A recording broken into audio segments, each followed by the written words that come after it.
Welcome back to another episode of Whispers in the Warren. Tonight we're going to do a Older Creepypasta, but this one is a series, and this is about a search and rescue officer for the U.S. Forestry Service and the stories that they told. I wasn't sure where else to post these stories, so I figured I'd share them here. I've been a search and rescue officer for a few years now, and along the way I've seen some things I think you guys would be interested in. I have a pretty good track record for finding missing people. Most of the time, they just wander off the path or slip down a small cliff and they can't find their way back. The majority of them have heard the old stay where you are thing, and they don't wander far, but I've had two cases where that didn't happen, and both of them bother me a lot. I also use them as motivation to search even harder on the missing persons cases I get called on. The first was a little boy who was out berry picking with his parents.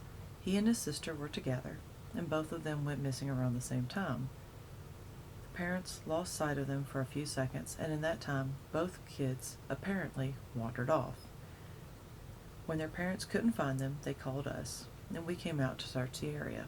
We found the daughter pretty quickly, and when we asked her where her brother was, she told us that he'd been taken away by the bear man.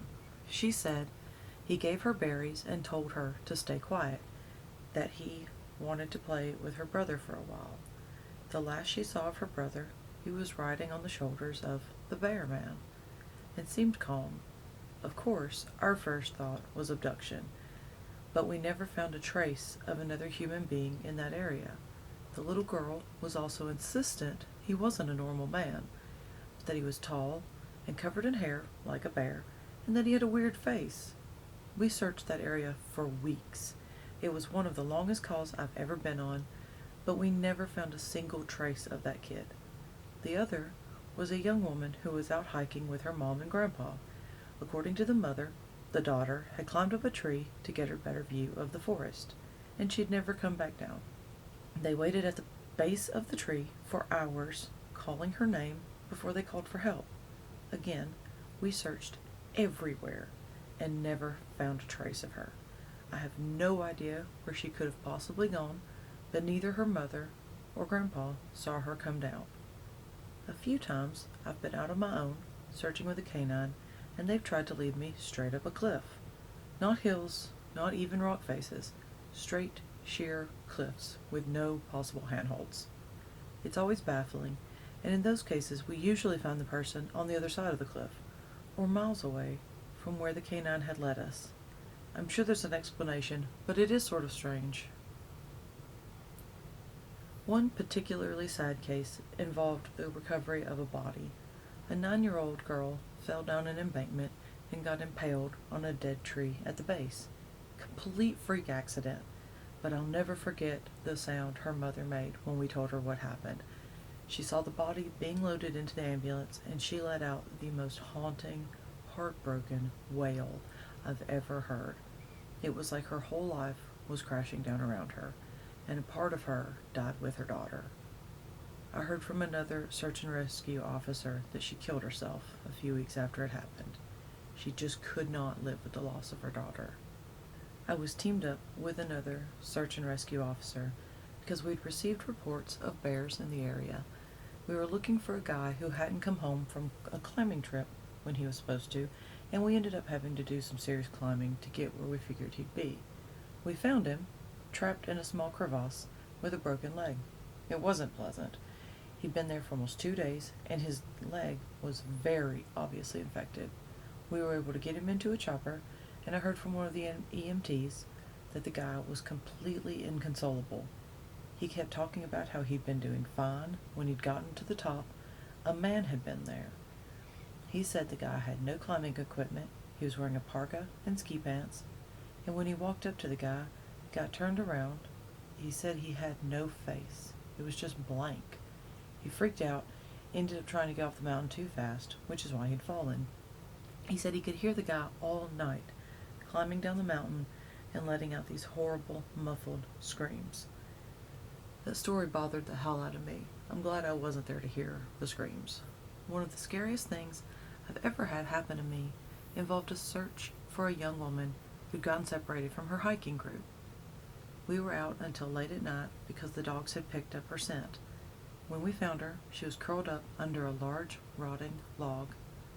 She was missing her shoes and pack. She was clearly in shock. She didn't have any injuries, and we were able to walk her back to base ops with us. Along the way, she kept looking behind us and asking why that big man with black eyes was following us. We couldn't see anyone, so we just wrote it off as some weird symptom of shock. But the closer we got to base, the more agitated she got. She kept asking me to tell him to stop making faces at her.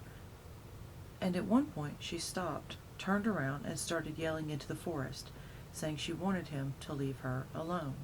She wasn't going to go with him, she said, and she wouldn't give us to him. We finally got her to keep moving, but then we started hearing these weird noises coming from all around us. It was almost like coughing, but more rhythmic and deeper. It was almost insect-like. I don't really know how else to describe it. When we are within sight of base ops, the woman turns to me. Her eyes are about as wide as I can imagine a human could open them. She touches my shoulder and says, "He says to tell you to speed up. He doesn't like looking at the scar on your neck." I have a very small scar on the base of my neck. It's mostly hidden under my collar, and I have no idea how this woman saw it. Right after she said that, I hear a weird coughing right in my ear, and I just about jumped out of my skin. I hustled her to the ops, trying not to show how freaked out I was, but I have to say, I was really happy when we left that area for the night. The last one I'll tell you, and it's probably the weirdest story I have. Now, I don't know if this is true in every search and rescue unit, but in mine, it's sort of an unspoken, regular thing we run into. You can try asking with other search and rescue officers, but even if they know what you're talking about, they probably won't say anything about it. We've been told not to talk about it by our superiors, and at this point, we've all gotten so used to it that it doesn't even seem weird anymore. On just about every case where we're really far into the wilderness, I'm talking 30, 40 miles, at some point, we'll find a staircase in the middle of the woods. It's almost like if you took the stairs to your house, cut them out, and put them in the middle of the forest. I asked about them the first time that I saw them, and the other officer just told me not to worry about it, that it was normal. Everyone I asked said the same thing. I wanted to go and check them out, but I was told by everyone, emphatically, that I should never go near any of them. So I just sort of ignore them now, whenever I run into them, because it happens so frequently. If anyone has gone up these, or if you've seen them too, let me know. That's going to be the end of part 1 of this series. We'll see you next time on Whispers in the Warren. Good night.